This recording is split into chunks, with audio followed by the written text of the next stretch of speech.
So I'm here today with John Backus, and I should probably put today's date on here for the calendar, for the purpose of the filming. Recorded on the tape. How exciting, all these digital But ones. John Backus is something Yeah, that we... but you know, there's probably more computational power in this Sony camera than there was in the first computer upon which you worked. Oh, I'm sure. So you are a person whose career has spanned the ages of contemporary computing, from the earliest days of some of the first machines that really made an impact upon the commercial world to where we are today. Of those years, what do you think surprised you the most, the changes you've seen? Well, I think that just the speed of change, I mean, it just is appalling. Appalling. Yeah, because, you know, I mean, all these refrigerator-sized machines that I first worked with. Right. Right. Soon became smaller and smaller and smaller until... Yep.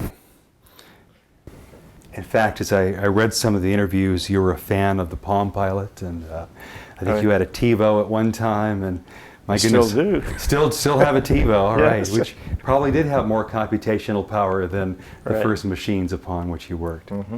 So what I heard you say is just the first derivative of change, that things are changing so rapidly. How wired of a guy are you? I mean, you've got your email address. How connected are you these days? Not a lot. I mean, I'm like any guy that has a personal computer, Right.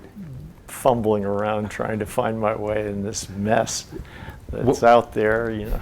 What was your first personal computer? It was an IBM PC. I imagine you got a good discount on that. This big, you know, Wow. this high. Yeah. You could hardly lift it. Wow. Amazing.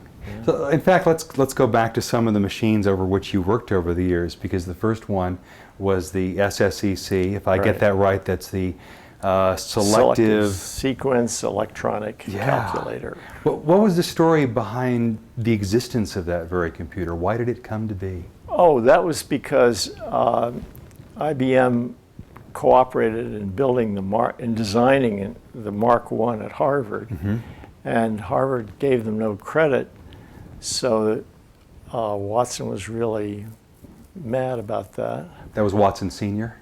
Yeah. And so he decided to build this strange monstrosity called the SSCC, and he did. Now, was that the defense calculator? Was that No. for The it? defense calculator was the 701. Oh, okay. Which was followed. a successor to that. Yeah. Where was the SSCC actually built? It was built right there on 57th Street. Well, the entrance was on Madison. It was on Madison. The entrance was on 57th Street. Right. Yeah. Right. But it was near Madison. I don't think there's a lot of manufacturing in downtown Manhattan these days of computers. No. So that machine was, and that's really Was what unique, attracted it. Was yeah. unique, one of a kind. Yeah. You were describing earlier what that beast looked like. It was many rooms Well, full. yeah, it filled a room that was about, 50 feet wide by 100 feet deep. Had a window opening on the street so that people could look in, and big black columns holding up in the middle of the room. Had a huge console with hundreds of toggle switches and stuff like that.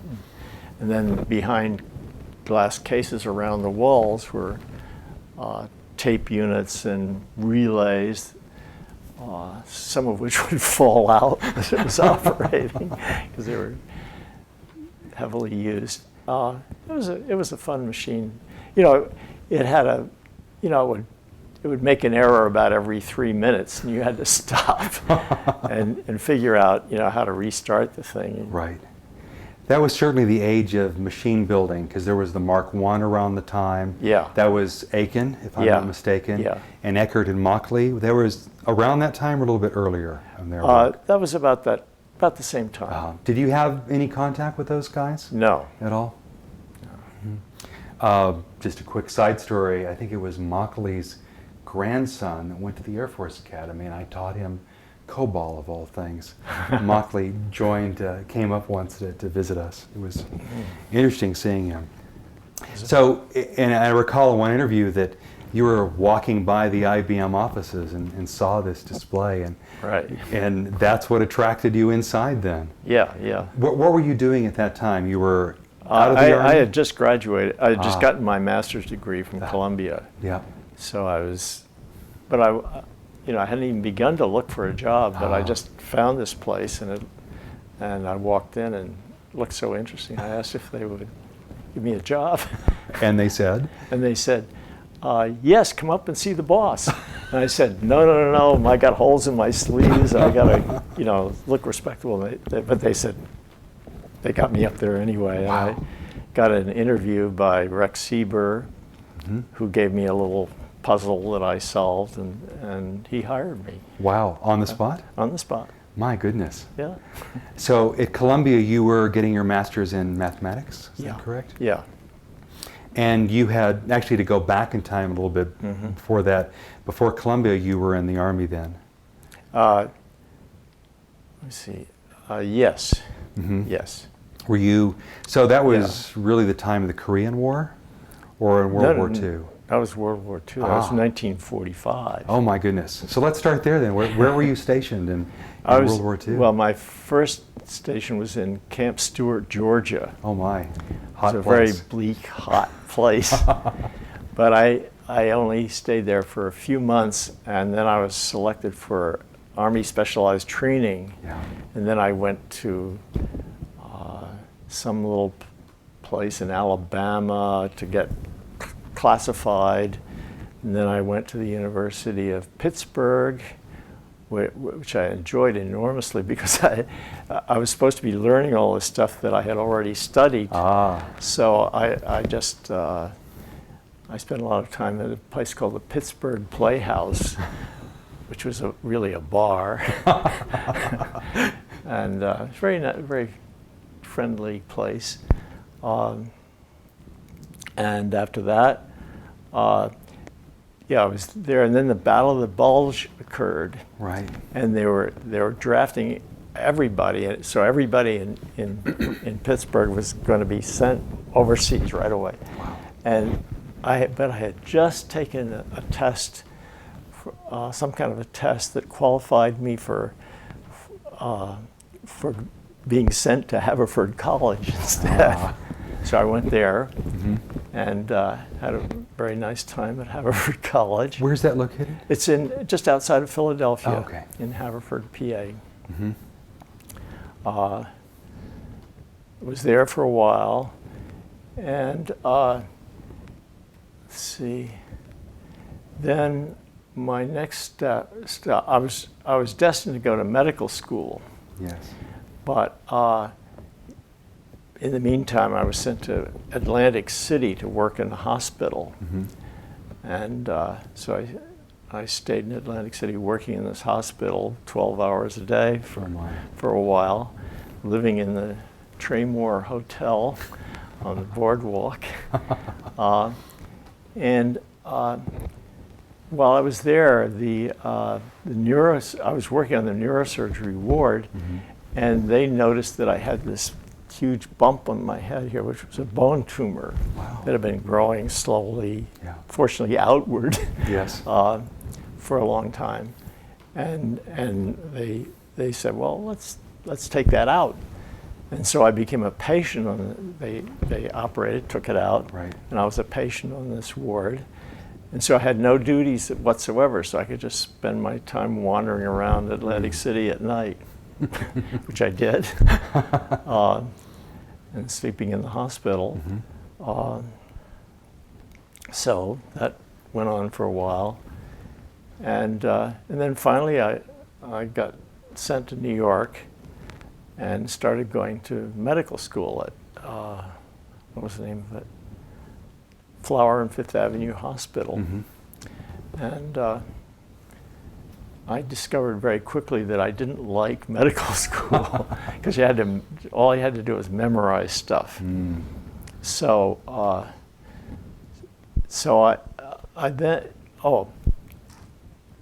while I was in Atlantic City, they had done this operation, removed this bone tumor and put in a plate which they had constructed by sort of cutting out triangles, and because there's a lot of curvature in the skull there, and so it was a kind of a squishy plate, Yes. which made me feel very insecure.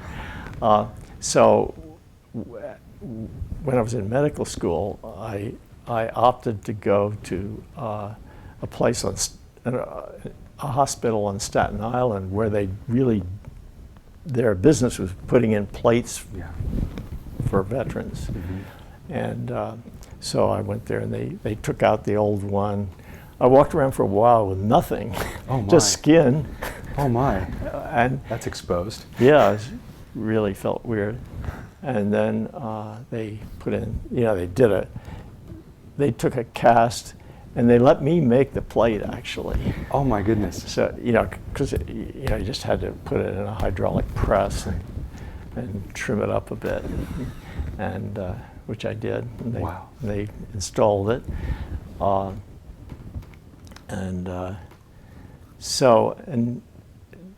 And during that time, I got this wonderful little apartment on East 71st Street in New York.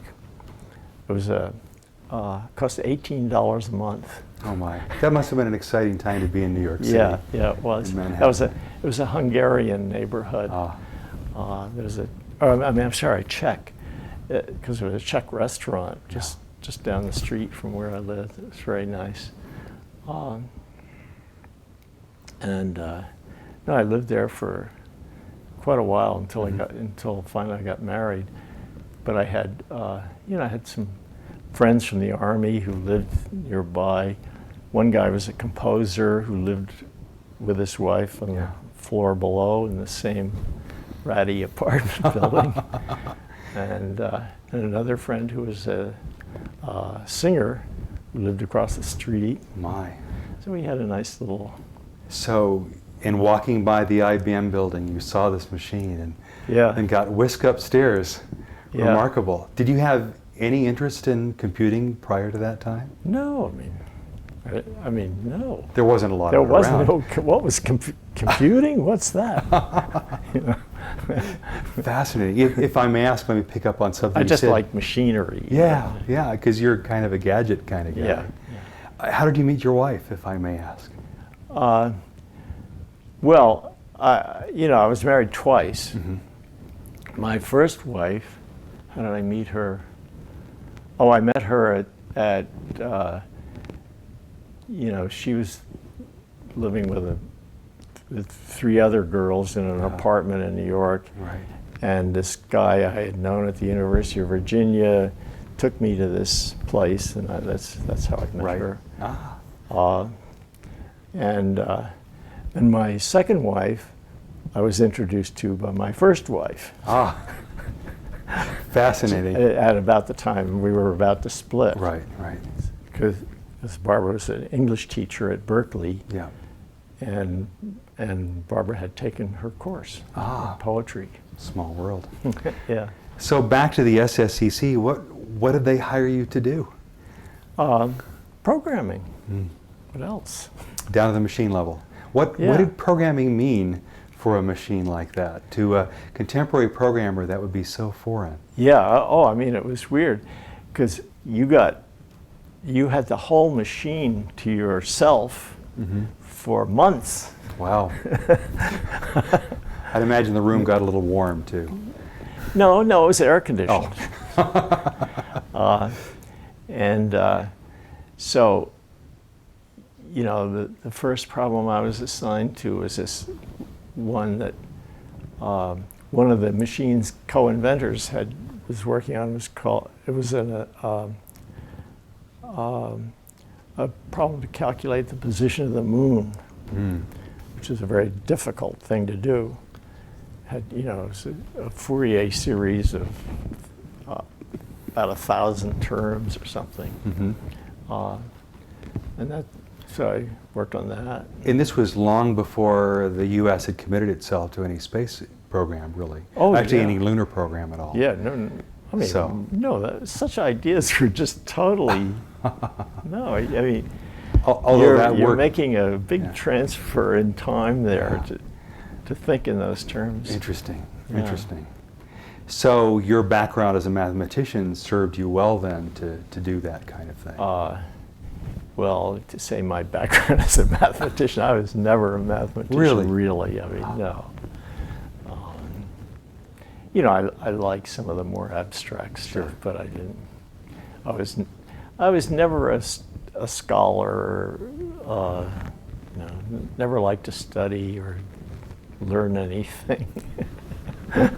You mentioned one of the designers of the SSCC. Who was that person? Oh, Rex Sieber. Mm-hmm.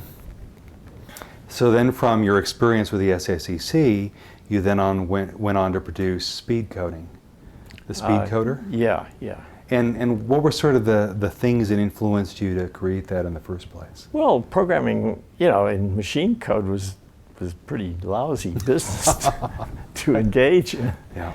You know, trying to figure out how to do stuff. I mean, all that was available was in a sort of a very crude assembly program. Right. And so I figured, well, let's make it a little easier. I mean, it was a rotten design, if I may say so, but it was better than coding in machine language. So this was really around the time where we saw the explosion of languages like that, because it wasn't really the first language above machine languages. No. Who were some of the contemporaries around that time? Oh God, I don't think I'm going to be able to No worries. answer that question. Because Grace Murray Hopper and the COBOL work, that was roughly around the same period as the early Fortran work, wasn't it? Let me see. Yeah, I had a lot of.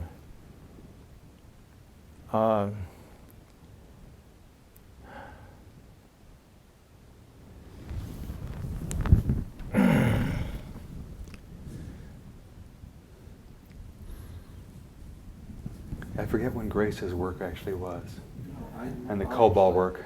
Yeah, I think that may have been. It's a little bit later. It's a little bit Yeah, later. yeah. Yes. I still have my nanosecond from Grace. She had this thing where whenever she'd lecture, she'd always give people in her audience a nanosecond, which was a piece of telephone wire cut to 11 1/4 inches, which was the distance that light would travel in a nanosecond. And she offered that as a visual metaphor to say, you know, this gives you an idea of why machines are shrinking. Yeah, yeah. So if I think about the SSCC covering 100 feet, you know, delays of the speed of light intruded upon things here as well.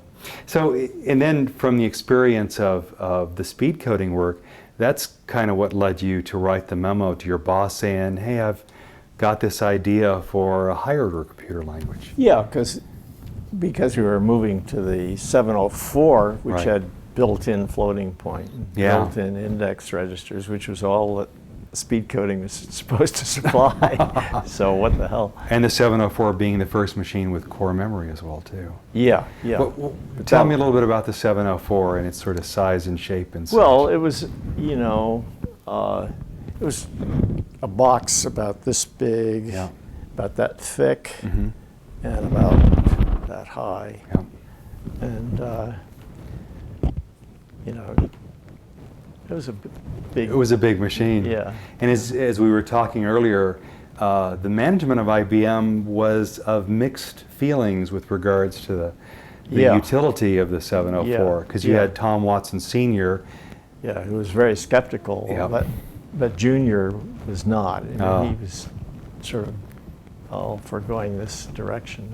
Wasn't this around the time that Tom Watson Sr. said something to the effect that the worldwide market for computers is like, you know, 1 or 2 computers, something Yes. like that? Yeah, yeah. He was saying that in reaction to the 704? Yeah. Interesting. Well, the first, before the 704 was the 701. Right.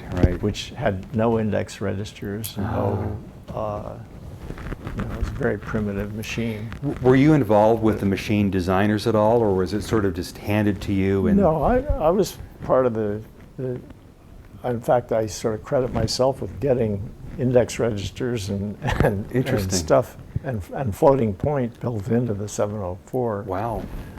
Because they, the designers were just totally preoccupied in getting a drum unit designed, one of these crazy magnetic drum. Which would have had how much storage capacity? Oh, probably? about maybe 1,000 words, or Oh my. or 10, maybe as many as 10,000, but no more. Probably less memory than your watch has. Yeah, right, yeah.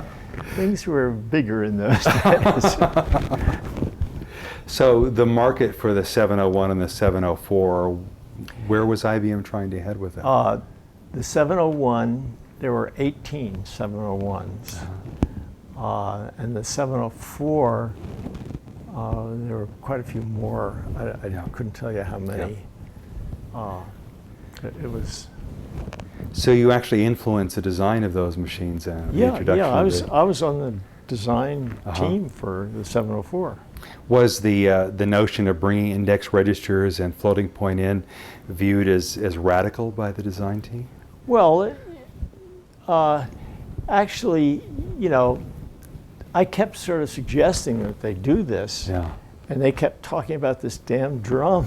And I kept, in the design meetings, I kept bringing this up and bringing it up, and they kept talking about the drum. And finally, I decided, well, there's only one way to get their attention, so I spent an hour describing some cockamamie scheme for designing, Right. and Gene Amdahl, it would have taken about a ton of hardware to implement what I had described. Right. And Amdahl said, "Oh, you don't need to do that. It's just easy. You do it like this. It doesn't take hardly any more hardware." Wow. And so, but he then designed it.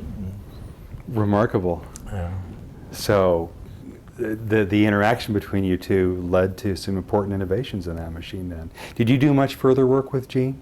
Not a lot, I mean, I was on some, IBM was trying to design something for the Defense Department. Right. Some big, huge, the NORC.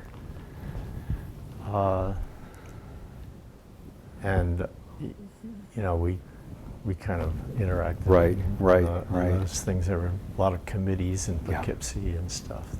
So what kind of programming tools, as we would call them today, even existed for the 704 in its earliest days before Fortran? Well, it was an assembly program. Right. And that's about it. That was about it, yeah. Wow. Yeah. And so from that experience, it led you to write a memo to, I think it was your boss, Cuthbert Hurd, Yeah. that said, "Hey, I've got this idea here." Yeah, I mean, you got to make it easier to program this thing. Yep. I kind of laid out the fact that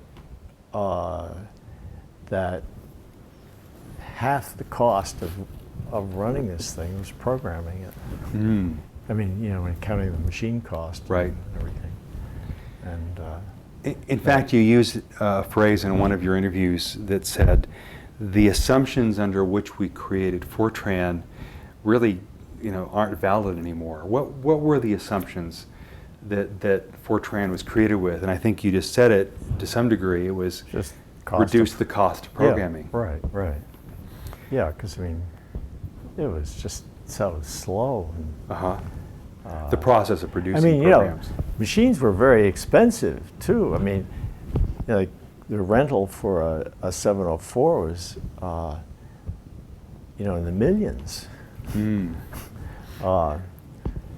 For a year's rental for Right. one of those things was. I recall reading a figure was like $400 an hour of computing time. Yeah. Or something like that. Yeah, that's who would about think it. of charging per hour these days? I don't know how you'd compute that. But then the salary of a programmer would be a lot less than $400 per hour, I would guess. Right. Yes. Yeah. So as you began the work into what became Fortran, what were the other things swirling about in the community that led you to that particular structure? Who were some of your contemporaries that were doing similar things?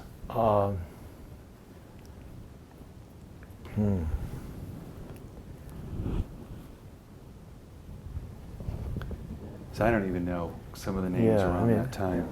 Yeah. Yeah. Well, I mean, Grace Hopper was talking about compilers and stuff like that. Right. She really talked But- up what became COBOL. Yeah. But I mean, her ideas were just so cockamamie stuff. But her scheme for this, I forget the name of her proposed compiler, but it was part machine code, part this, part that, Yeah. and Just out there. completely unworkable Right. thing. And she was working for Remington at that Yeah, time? yeah. Yep. And IBM and Remington. Well, this was the era where there were a lot more computer companies than there are today. Yes, right. And it was the age of the big iron where they were competing with one another. Had Gene Amdahl gone off at that time? Or he was still with IBM, wasn't he? I think he was still, Okay. yeah. Interesting. But that was certainly a ferment of activities and ideas that spawned a lot of other companies later on. Right. Now, the first formulation you had of what became Fortran, that was essentially, came from your ideas. But then very quickly you began to assemble a team around you of about, I think it totaled 13 or so in all. Yeah, but basically the core of that was about more like 8. Right. Because you had Irv Ziller, as I Yeah. remember, was one of the first ones Yeah. that joined you. Tell me a little bit about Irv and how you latched on to him and vice versa.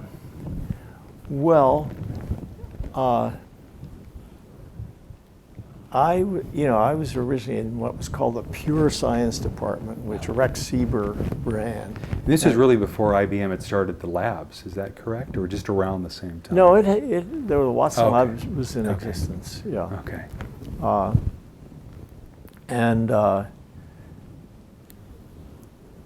So,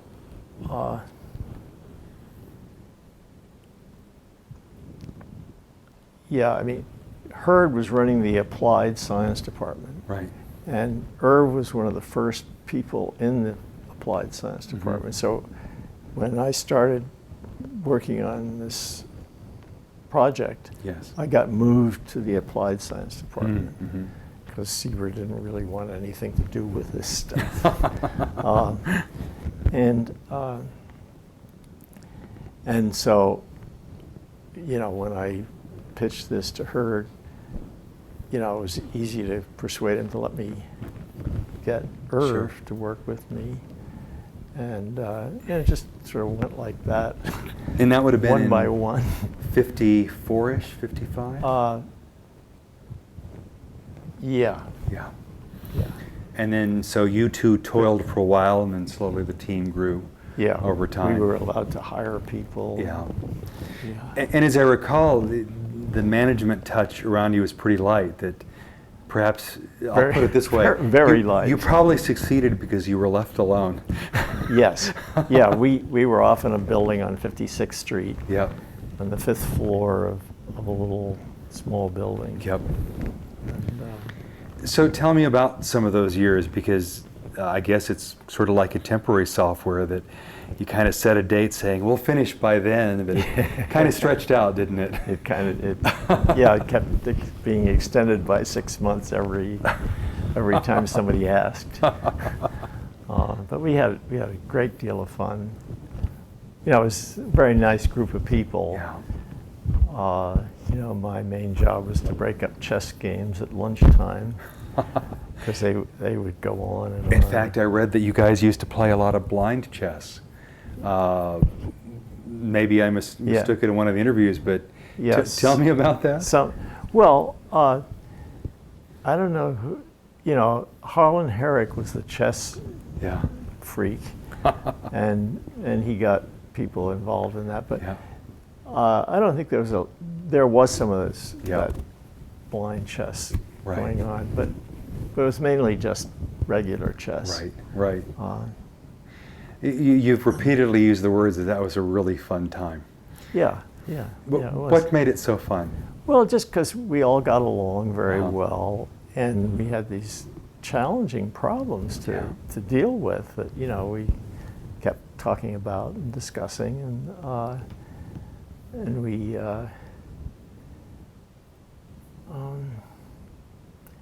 I don't know, it was just, it was the challenge. And Sure. Because here you were in your excitement of doing something that everybody said we couldn't do. Right. Here you were in your, late 20s? I'd imagine all of you were Yeah. about the same age, Yeah. or Yeah. thereabouts. And Yeah. and I recall in one of the interviews, you guys sort of made up things as you went along, as you discovered the problems and would tackle them. Oh, absolutely. Yeah, I mean, the problem kept sort of subdividing like an amoeba. Ah. I mean, we first, the whole thing just got divided up into these phases. Sure. And The phases of compilation, in effect? yeah. Mm-hmm. And so each phase was worked on by one or two or three people. Sure. And they kind of conversed with each other to get the interfaces right. And your role was sort of overall architecture for it sounds like. Yeah, my role is just to sit around. So what were those major and watch. phases? How did it break itself out? The first one was, doing the arithmetic stuff. Sure.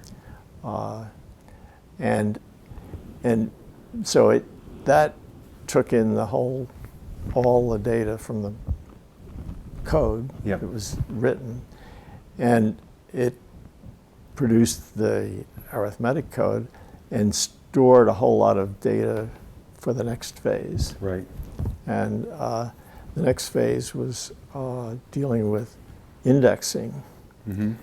and that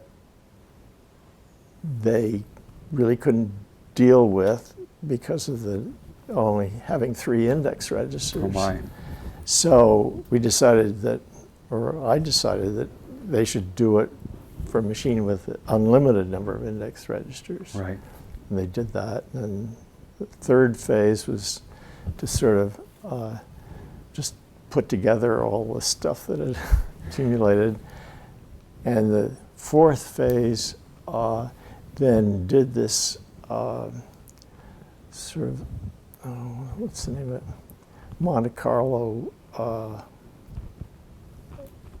calculation to determine how to assign index registers. And my goodness, you were doing all this in machine language or assembly language. Yeah. Wow. I can't imagine doing that. Yeah. It's hard enough in a higher order programming language. Yeah. No, I mean, these guys were really good. Yeah. So when this first got unleashed to the world, because IBM basically shipped this with every 704 then, didn't they? Yeah. Uh-huh. Yeah. And it was, of course, bug free in the first release. Of course. No, I mean, we shipped it to, apparently we shipped one box of binary cards, which is the only one we were able to produce because it just ruined the card punch to produce these things. So we produced one box of binary cards and shipped it off to Westinghouse somehow or another. Yeah. And it arrived just this box of binary cards. Oh my gosh. And they figured that this must be the deck for Fortran. Yeah. And so they actually ran it, loaded it, and then executed this program. Wow. And finally had a compiler, which they then had a little test Fortran program which they compiled, and it ran. What did it do? It was some jerky little nothing, Right.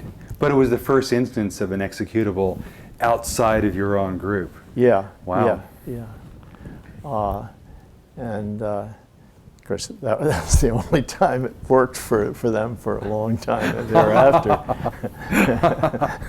Did you spend a lot of time with them personally then? Well, trying to get things working? I mean, we then sent this thing to a whole bunch of people, and they all struggled with it and kept sending us all these error Bug reports, yeah. problem, error Yeah. reports, and, Yeah. and we kept correcting the errors, and slowly it, I guess it took 6 months to sort of get it to, so it would run pretty reliably. Gee, this sounds like how Microsoft delivers software these days.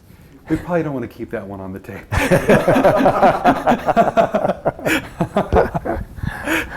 So what were some of the early problems that people were trying to apply this to?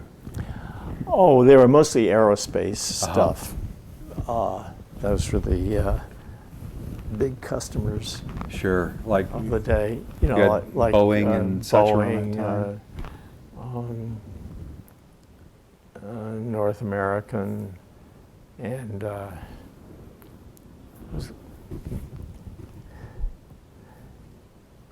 I don't know, the company that Roy Nutt worked for.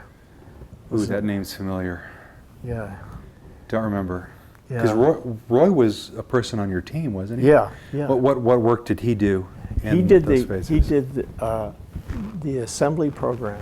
Yep. That it was a very special and Yeah. fast assembly program Yeah. that assembled all this stuff. But he did a lot of stuff. I mean, Yeah. he came down from. Jesus, my memory is so. I might even have that in one of these Yeah. things. Steve Lohr, who I met once, did a really interesting history of this work in one of his books. I remember Turning Point. Walter Ramshaw was his boss. Uh-huh. It was an aerospace company, but it was in the East. East Coast. Um, Not sure. Was it Drummond, was it? what? Drummond? No, No. no. Yeah, I don't see the name here. And you had one woman on your team. If I'm Yeah. not mistaken, Lois? Lois Height. Yeah. Yep. What role did she have in the midst of all this? Lois, let's see, what section did she work on? I think she worked on section 3. I'm not mistaken. No, section 4. So we were talking about, some of the other people involved in the places where Mm-hmm. Fortran was making some inroads, and it was primarily in the aerospace world. We're dealing with lots of Right. those kind of problems. Yeah, and we also did a lot of work with Los Alamos. Ah, at the yes. time, too. Yeah. Gosh, that would have been, of course, post-Manhattan Project kind of work. But there was a lot of nuclear testing going on, and Let's see, when was the Manhattan Project? Manhattan Project was what? Late. Bomb exploded The bomb exploded in 45. Yeah. Our Yeah. first hydrogen bomb was, I'm thinking, 52. That sounds right to me. Uh-huh. But then we were doing a lot of nuclear testing because we didn't really know the impact of. We were shrinking. Yeah, that's right. Yeah. We were shrinking them. Yeah. And so Los Alamos was doing quite a bit of work there. Mm-hmm. In fact, to jump ahead, I do work with people in the supercomputing domain, and Fortran still rules in that space. Yeah, I've That heard that. most of the supercomputing work is still all done in Fortran. It's astonishing. It is astonishing. Yeah. It is astonishing.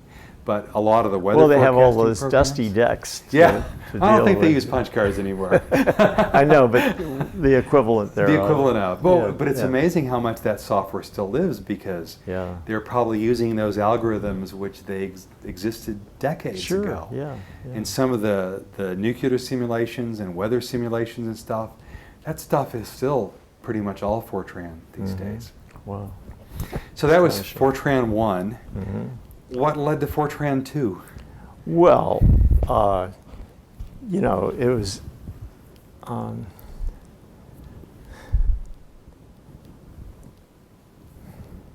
And that was, I'm trying to remember. Yeah, you couldn't. I mean, there weren't any subroutines Ah, in Fortran 1. Yeah. It was one big wow. mess, and so Fortran 2, added Yep. the ability to have subroutines and And the notion stuff of the like that. subroutines coming from Maurice Wilkes, I think, Yeah. first proposed that notion. Did you have Yes. much interaction with his team at all? No, Okay. but we So- we so- read about it. So subroutines were the big thing in Fortran 2. Yes. And what did that enable you to do? Was it hard to introduce the notions into the compiler? No. Mm-hmm. No, I mean, it was, didn't take much doing. Yep. I think Irv Ziller did most of the programming that made that change from Right. 1 to 2. Yep. Irv Ziller and Libby Mitchell. Libby Mitchell, yes. She's absolutely disappeared from this earth. I've tried Really? to locate her, but I have not succeeded. Because I'd read she was kind of the program lead for Fortran II. She was kind of the program lead, the project manager for Fortran II? No, Okay. Irv was. Irv was, Yeah. okay. What was Libby's role in Fortran? She did a lot, just a lot of programming. Ah. She was a very good programmer. Yeah. She got it, did it accurately and quick. Yep. And then what begat Fortran III? What were its novel things? So I've read of Fortran I, II, and IV, but Yeah. 3 seems to have disappeared. Well, 3 was mainly, again, Irv's thing where you could sort of combine symbolic programming and Fortran programming. Right. And then Fortran IV is the one that really seemed to gain traction with the commercial world. Yeah. You were still deeply involved in that work at that time, weren't you? I don't think so. I think that was mainly something that Bill Heising did. So by that time, you were still at the Watson Labs, is that correct? I was never at the Watson. Oh, never? Labs. You were still you were just in New York City? Yeah. Ah. Yeah.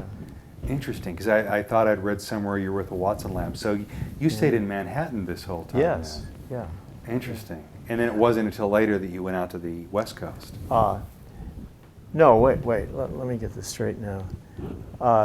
When you said Watson Labs, I keep thinking of some little place on 110th Street. Right.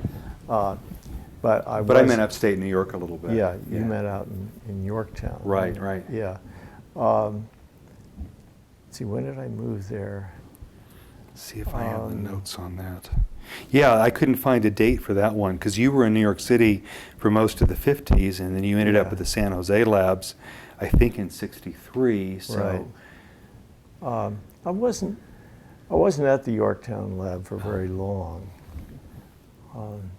but I can't remember when I moved. No worries, no worries.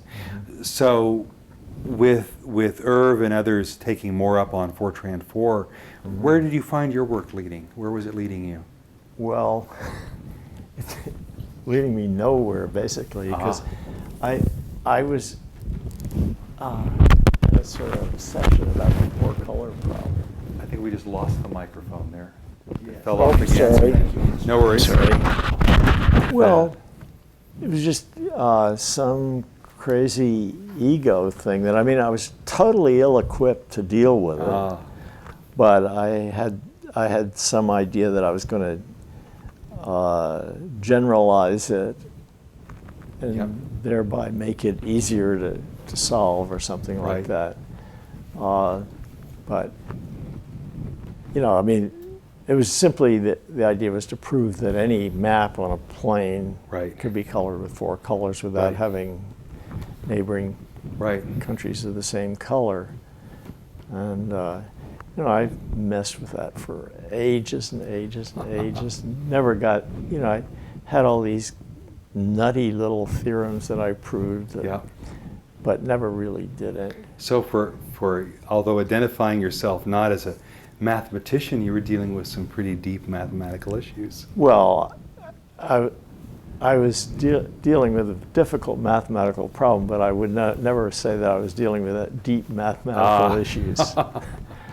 And IBM gave you the freedom to pursue these things. Yeah, they just left me to stew in my own juices. Did you have other colleagues you were working with around that time, or pretty much a loner in that? I was pretty much a loner doing that. I was, you know, huddled in my office in Yorktown, and later out when I moved to the West Coast. Right. So let me go back to the Fortran days for just one more moment on that. As you look back on what you guys did there, what do you think you got the most right, and what do you regret having done the most wrong, if you will? Well, I think, history has shown that we divided up the problem pretty much right, because a lot of people have kind of followed that same pattern in general. And you really just stumbled into that, didn't you? The way the compiler and such was divided up, or was it just sort of the natural decomposition that fell out? Well, it just, we started to do it as one unit. Right. And then we saw that, that isn't going to work. So Yeah. we had to subdivide the problem into two things, and then Right. that kind of went on like that. Yep. Yeah. It was a pretty natural process. And in all, you ended up with, what was the final form of the compiler? Was It like had 6 sections. I six believe, sections. Yeah. And it manifested itself as like 250,000 cards or something like, some huge number like that? No. The original compiler was, if I remember, about 30,000 instructions. Wow. Yeah. So efficiency and smallness were virtues at that time. Well, I mean, people were writing these things one by one, Right. You didn't have these programs that could slosh out, thousands Right. of Right. instructions from one little piece of Remarkable. writing. Does the museum have a copy of that first compiler now? I think you were saying that they do, they don't. I believe they do have. How exciting. Wow. Yeah, I think I've heard that they do Yeah. have Yes. How one of exciting the is that? early Wow. compilers, yeah. Wow, that's remarkable. So then after the Fortran work, did you have much contact with the Fortran committees that eventually standardized Fortran internationally? Well, my main contact was, coming to what was it called? Some committee that dealt with that stuff. Right. ISO or No, ANSI? I forget. There were so many standards groups around that time. no, but this wasn't a standards Oh. group. This was a just the committee within, all the aerospace Right. people and stuff that dealt with Fortran. Right, and they wanted to get some common standards. Yeah, Yeah. So they'd have Yeah. a uniform thing. And that committee used to hold meetings in Los Angeles and various places, Yeah. which would mainly be getting together and, what was it? I guess it was usually Roy who would come. No, it was guy at North American, not Frank Wagner, but another guy, little guy with a mustache. We'll Anyway, do a pattern matching with pictures here. yeah, he used to show up with this big bags of liquor, and we would have our meeting, which was mainly drinking. And from this, the standard of Fortran was born. Tells me something about the standards process. I was involved in the standards process with Ada and other things, and we didn't have any such meetings like Oh. They were much less fun. Yeah, no. Yeah. Well, that went on for quite a while, and then Yeah. then it got the bigger bosses in the process got annoyed with us and sort of got it much more sober and productive. Right. But I didn't participate in that. How did you get drawn into the Algol process then? Algol was my second programming language. So I learned Fortran IV, and I went to the Air Force Academy where we had a Burroughs machine, and we were taught Algol 60 as our primary language. I loved Algol. That was a great language. I enjoyed it. Sounds like you have other opinions I'm glad of you it. liked it. How did you get drawn into that process then? Well, I don't know that I was very much drawn into it. Well, your BNF work came from that, of course. Yeah. When you were specifying the structure of Yeah. Algol. Yeah, but it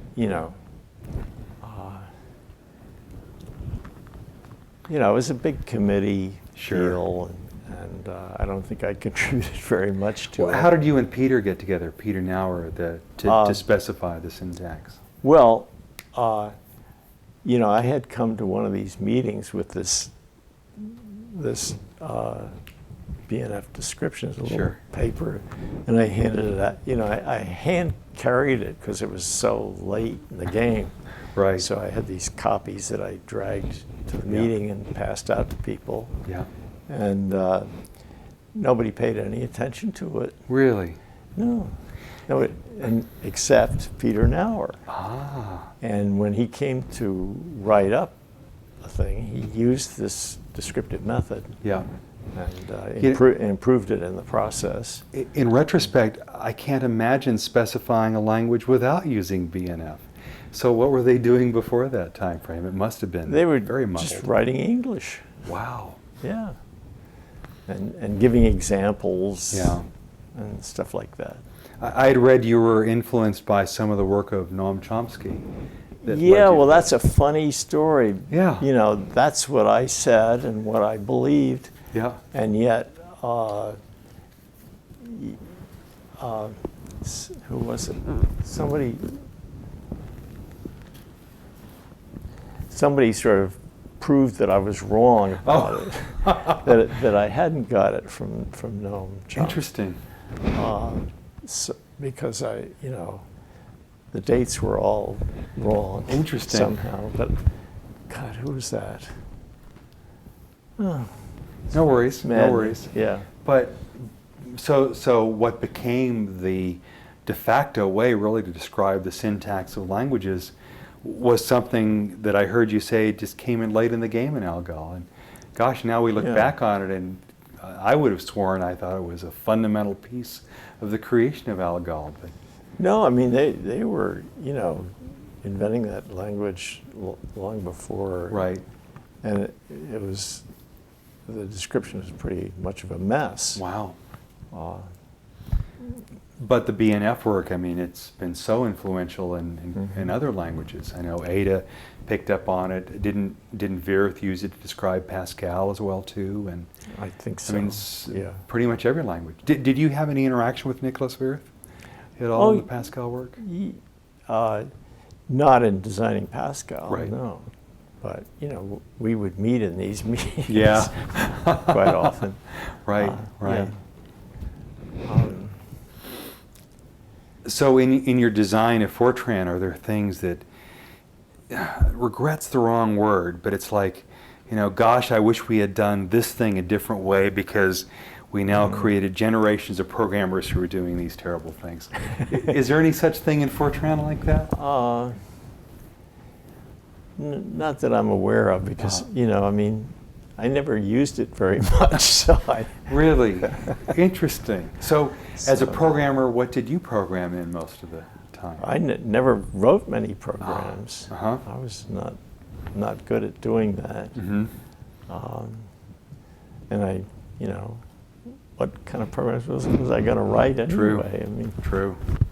So from the four-color problem, that was around the time of the work with Algol, if Yeah. I'm not mistaken. And then what did it lead you to next? Was this around the time you went to the San Jose labs, Santa Teresa labs? yeah. What led you to be moved out that way? I love the West Coast. Not a bad place to be. Well, I got an invitation from Berkeley to be a visiting professor Yep. there. And I went out and I spent a year at Berkeley. Yeah. Still with IBM and though. Still with IBM. Uh-huh. Never gave a lecture. Just sat around in that building Wow. in the engineering building. Yeah. And at the end of the year, they were so pleased with my performance, they invited me to be a visiting professor for another year. Very nice. Which I did. Again, never gave a lecture. And so that's how I kind of got moved out to the West Right. Coast. Right. And the labs were really just forming around that time in Santa Teresa, weren't they? Mhm. So I didn't show up in San Jose for quite a long Yeah. time. I was just hanging out in San Francisco. Right. And finally they said, well, how about showing up? So I started going down there. Right. And after that, I got working on this stuff about The functional programming work? Yeah. The Santa Teresa labs are interesting. They're still kind of in the middle of nowhere. And gosh, back then they must have really been in the middle of nowhere because San Jose hadn't quite expanded its borders that much. Right, yeah. And gosh, you were there, when there were still a lot of orchids, orchards around in I mean, area. there was this little, when I first went down there, it was just this little, there was the plant. Right. And then there was this little building. Yeah. What were they doing at the plant? What did they manufacture at that time? I've forgotten. I think printers or something. I'm not Okay, sure. that sounds about right. Yeah. Yeah, and I think these days there's a lot of database work that goes on Yeah. in that space. Yes. Yeah, but you probably had the feeling of, gosh, I wish I had bought lots of real estate when I first moved into that area. Because you saw some amazing transformations in the valley over the years. Oh, then. yeah. And this would have been in the early 60s you ended up in San Jose? Let's see. I think I have the date, 63. Yeah, was that around the sounds time right, you moved there. And gosh, that was way before, Silicon Valley came to be Silicon Valley. Right, right. So it was really around that time frame that you started your first forays into the functional programming work. Yeah. So tell me a little bit about the work environment in that space. You showed up occasionally at the labs, it sounds like. Yeah. I mainly stayed home. Uh-huh. And I worked with Ted Codd briefly. Oh my goodness. Yeah. And this is before the Ted Codd of the database world. This was long before he'd really begun to formulate his relational database work. Yes, yeah. What work were you doing with him? Just, trying to work on this functional programming stuff. Right. I was just groping around, Yeah. really. What led you to the functional programming domain in the first place? Dissatisfied? That's hard to say because I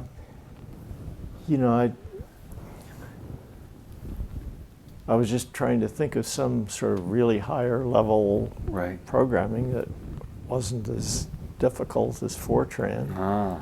And that's, and the problem was that, the idea of functional programming and combining forms and stuff like that came pretty easily, but trying to make it into a real full system where you could deal with all the other issues that you couldn't express in that language got very confusing and messy. Indeed, as I look over your career, you probably spent more time on functional programming than you did on the Fortran work, certainly. I think so, spent more time on that. Yeah. Were there others around you that influenced the early functional programming work, or was this sort of a foray on your own? It was mostly a foray on my own. Yeah. And IBM created an environment that they let you go off and do this, these wild things. Yeah, I guess, by that time I was a fellow. Yes. So I could do whatever the hell I wanted. And you were one of the first fellows. Were you, in fact, in the first batch of fellows? Yes. Who were some of your peers who were the other fellows? I didn't know them because they were all into, printers and hardware things. Hardware stuff, So I didn't know any of them. Wow. And as I recall, the fellow program was started by Watson Jr.? Yes. As a means of recognizing some of IBM's top technical talent and let them alone so they can create new great things for us as well, too. Yeah, I mean, the idea was that you could do what you wanted for a year. And turned out to be longer than a year, though. Yes. Then I kept sort of doing what I wanted. And they kept saying, oh, yes, go ahead, do it. Very nice. Yeah. And then they finally decided that they better quit this 1 year at a time thing. And then turn it into, this is sort of what you do the rest of your career? Yeah, sort of. Interesting. So that is the understanding, isn't it? That's the understanding. I mean, as I said to you, Nick, Nick D'Onofrio basically described that I have two jobs. One is to invent the future, and the other is to destroy bureaucracy. So, of which there's a little bit of that around the organization. But it sounds like you were pretty much unencumbered by bureaucracy. And Yeah, I was very unencumbered by that must have been bureaucracy. nice. Yeah. So, were you having as much fun then as you expressed you had in the time you were working on the SSCC? Or was it a different kind of fun? Well, the most fun time was working on Fortran. That we really had a ball working on that, because it was just, we had this nice place to work. And Sure. we all got along very well with each other, and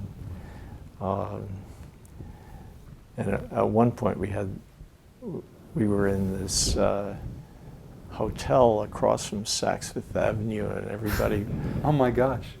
was, spent half their time looking into the dressing rooms across the street. There's a distraction. Yeah, it was a distraction. Do you have much contact at all with any of your colleagues from that time frame? They must have scattered to the winds. Yeah, no, I have contact with Irv Ziller. Where is Irv these days? He's in New York. Same old place he's lived his whole life in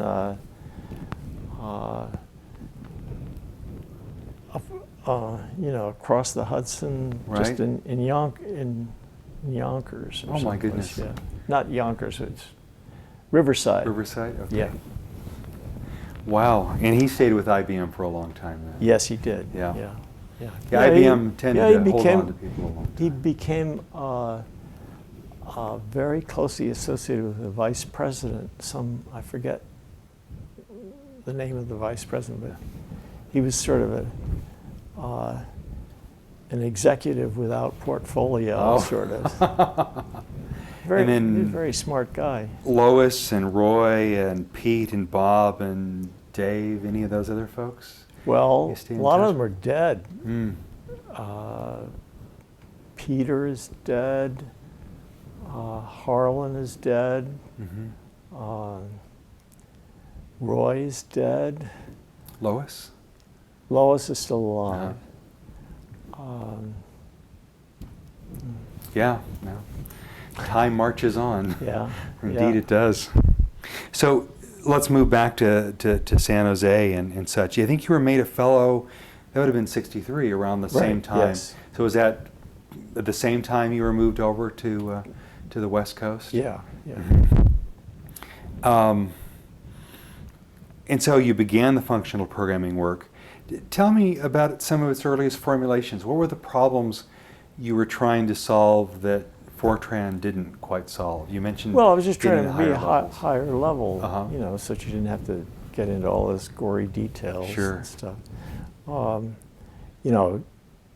Basically the idea was to try to describe the transformation that you wanted to take place rather than how to do it. Yep.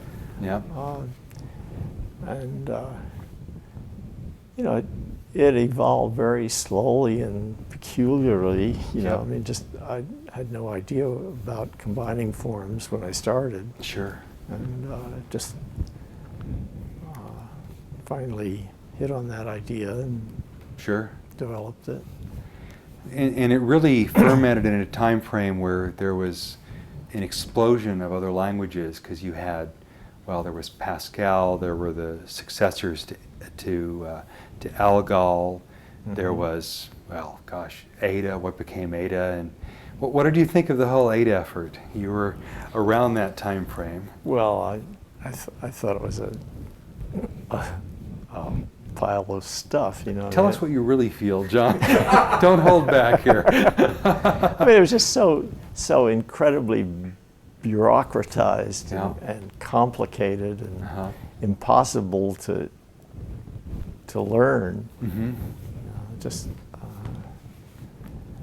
And your functional programming work was so different.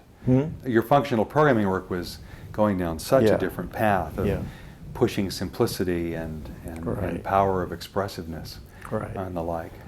But it was, ultimately unsuccessful because it couldn't take in all the all the peripheral stuff that you The had to- functional programming work Yeah, was right. unsuccessful. Yeah.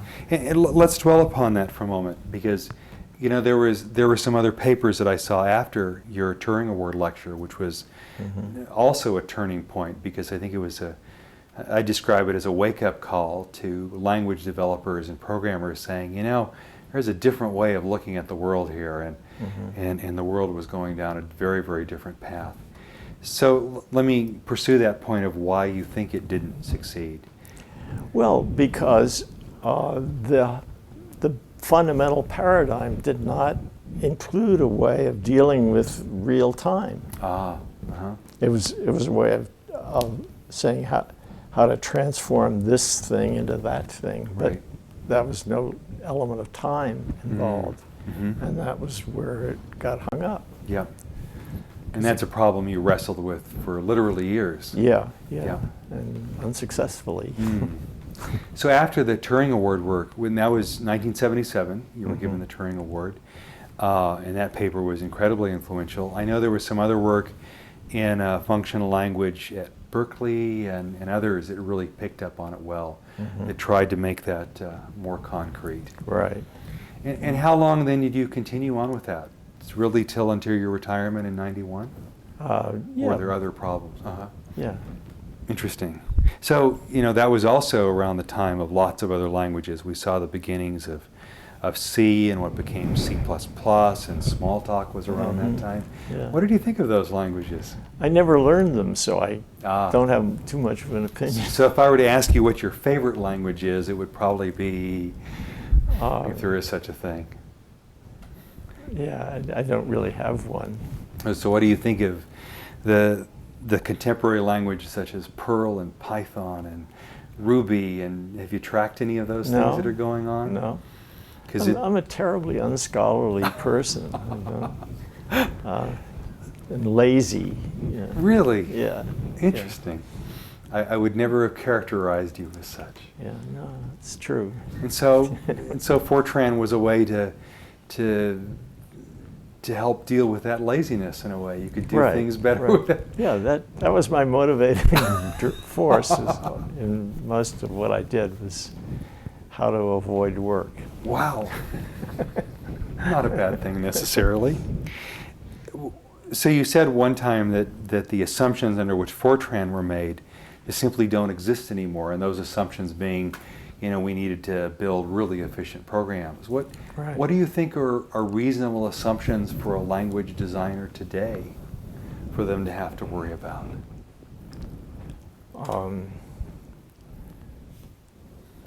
Well, I guess, the question of it still seems that programming is a pretty low-level enterprise, and that somebody ought to be thinking about how to make it really higher level than it is.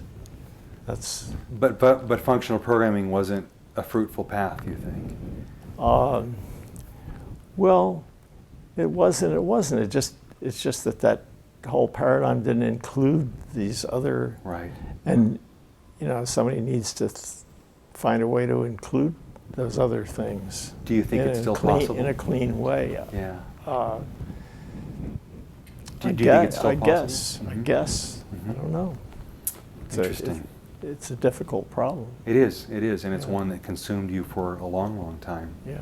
And you did that, you continued on that path for the longest time at the San Jose Labs, correct? Yeah. Until your retirement from IBM in, what was that, 91? Right. Or thereabouts. So why did you leave IBM in 91? I don't know. It was my official retirement age.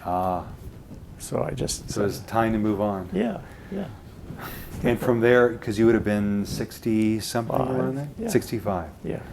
And interesting, I didn't realize IBM had such an age. I don't worry about those things. That's long in the future for me, Right. I guess. Good. And then from there, you went on to Berkeley for a while and stayed there? Or had you taught for a while? No, that was earlier. That was earlier. Okay. Yeah. Okay. Yeah. So what did you do after retirement from IBM then? What did I mainly do? I didn't do much of anything, actually. Mm-hmm. But you were living in Yeah. San Francisco Yeah. at the time, Yeah. which is a nice place to be living. Yeah. Yeah, I did a lot of work helping my wife get her computer stuff. So you were tech support for the household. Right, yeah, yeah. And And that was a time frame then there was such an explosion of activity in Silicon Valley and the whole area. Do you have any impressions of that time frame? And no, I mean, because I wasn't involved in it. I sort of gotten out of technical stuff. I was interested more Right. in music and That's right, you're quite a reading and stuff like that. classical music fan and an abstract art fan. And Well, I don't know that much about abstract Oh, art, okay. actually. But so tell me about your love of music. Did you always have that love of music? yeah. And, I always tried to sort of get into contemporary, Right. popular music, but I never managed to like any of it because it always seemed so trite. So do you play an instrument yourself? No, I don't. Unfortunately, I always struggled when I was younger to play the piano, but Yeah. I was always clumsy at it. So Who are some of your favorite classical musicians? Are we talking, classic like, Bach and Beethoven and the like, or? Yeah, I mean, Mozart is one of my favorites. Interesting. But I also like a guy named Gorecki. He's a modern Polish composer Uh-huh. that does a lot of nice stuff. Interesting. Interesting. And you have a love for art and a love for reading as well too, I think you Yeah, I said. like to read. Yeah. What do you like to read mostly? History, Uh-huh. biography. And I'd asked stuff you like earlier, that. what are you currently reading? It's a biography of... I'm reading this thing by David McCullough, a biography of Theodore Roosevelt. So if someone were to read a biography of John Backus, be a pretty thick God book, help I him. imagine. What would you hope it would say? Well, that I helped, that I contributed to the development of computing. Uh-huh. That I, essentially nonviolent. Yes? You're a peaceful, Yeah. gentle guy. So, as you look back over your career, what are you most proud of? Is it the Fortran work? Is it the functional programming work? Is it something entirely different?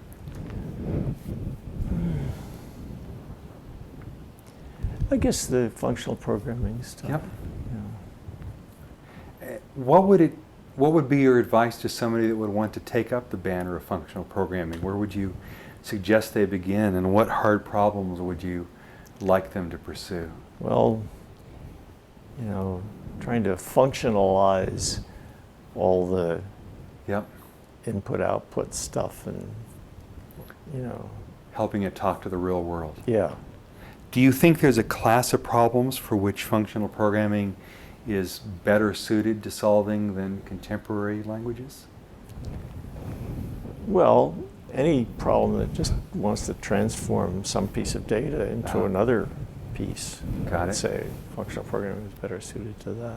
Got it. In fact, we were talking earlier that Google even has a functional programming language, a thing called Goopy, if I'm not mistaken. And Right. It's exciting to see them picking up on it. So see, your work has gotten traction, truly has. Let's go way back before Fortran ages here. And where were you born?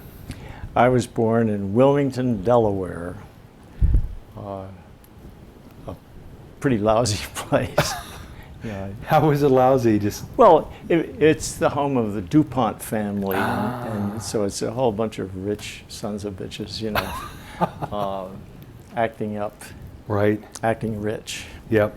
Not a very good place. And that would have been, give me the year. I can't calculate it in my head. I was born in 1924. 1924. Okay. Your parents, where did they, a little bit about their history? Well, What did your dad do? My my father was originally a chemist, but then during the First World War, he was a munitions officer. Mm-hmm. And when he came back to the DuPont company, who told him they were going to hold his job, they hadn't. Oh. So he became a stockbroker and got really rich. Oh my. So that's the story of my father.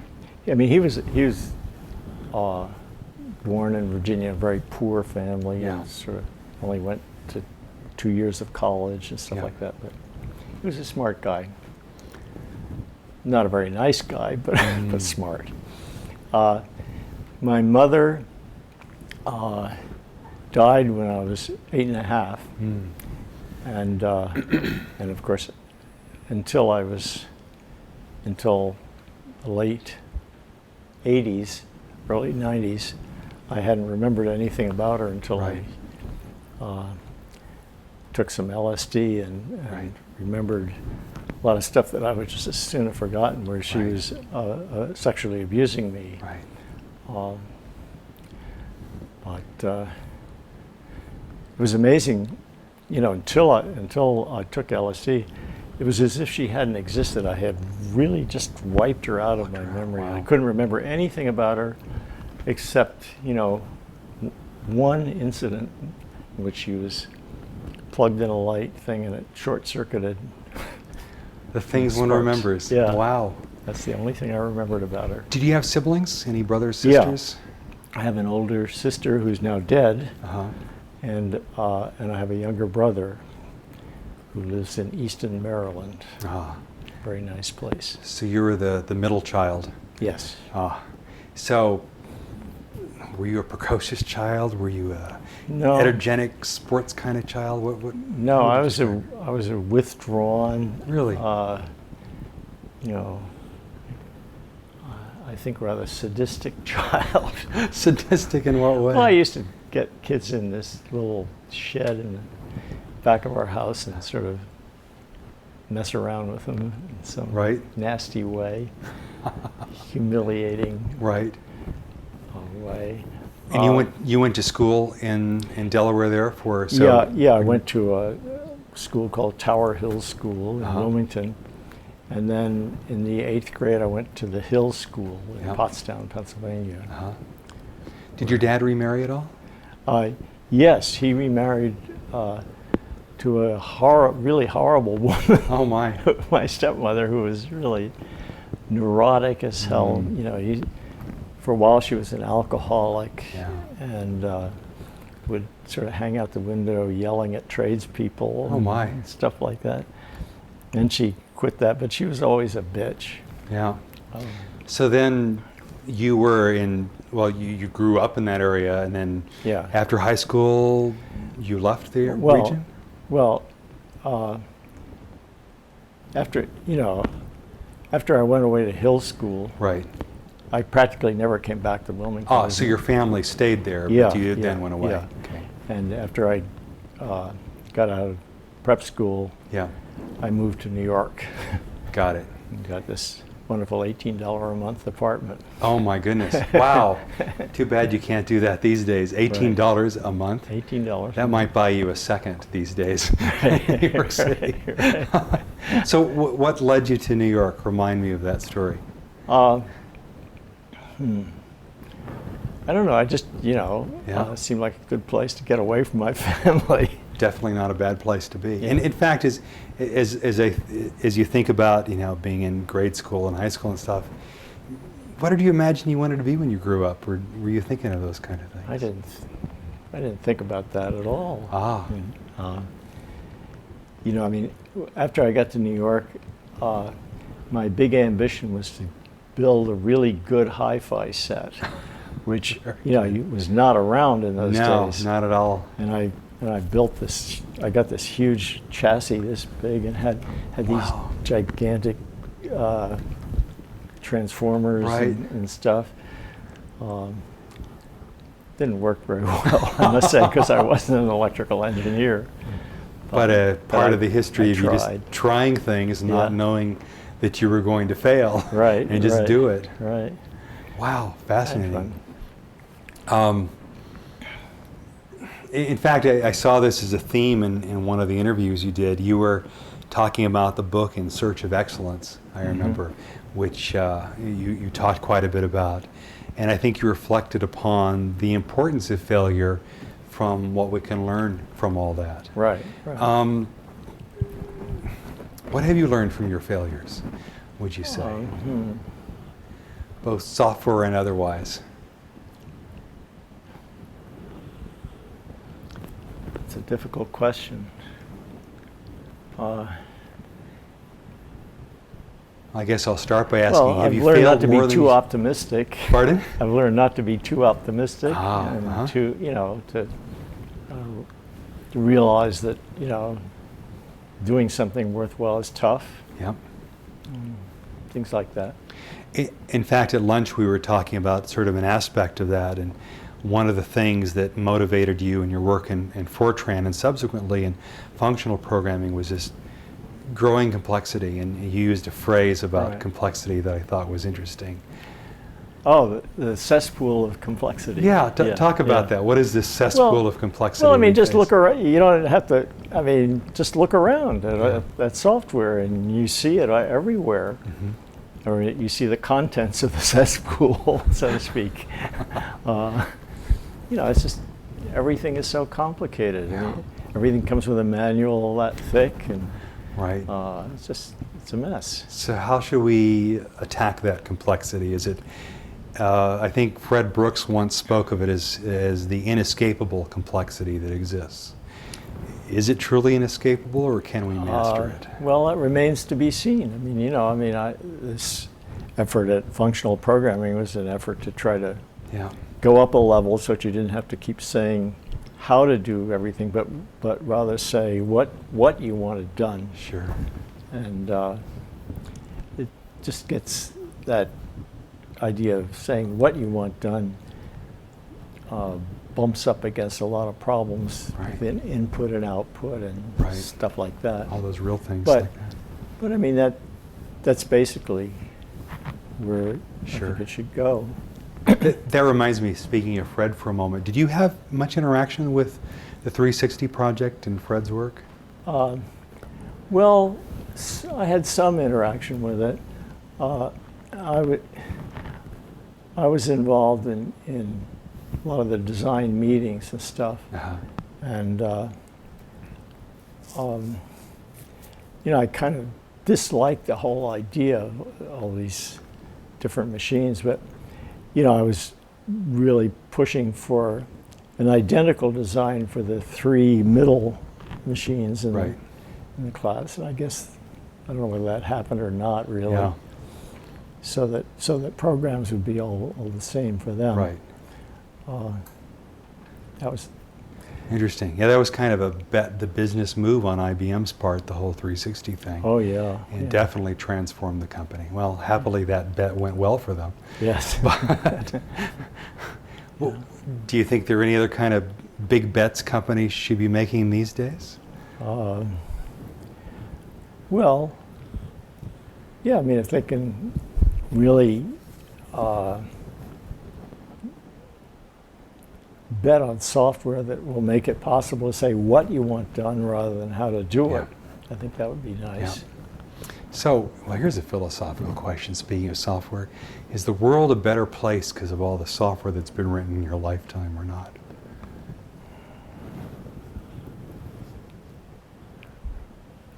Well, in human terms, probably not, because it just takes us further and further away from human affairs. But as far as economic and stuff, welfare, it's done a lot of good. So it's a mixed bag. It is a mixed bag. It really is. And you strike me as just an amazingly very human and gentle and caring person from that answer, and I absolutely love that. Where do we go from here? What do you think is going to happen in my lifetime? Well, I don't know, but I don't envy you. I'm afraid, I think that we're getting more and more technological, less and less sort of human-oriented, and we're, as a country, we're getting tremendously aggressive, and we're going to pay for it. So it's a, Well, I'll it's a sleep tough well call. tonight. What? I'll sleep well tonight now. Wow. So I meet with a lot of people who are considering should they pursue a career in software or not, or hardware or software or just anything in this space at all.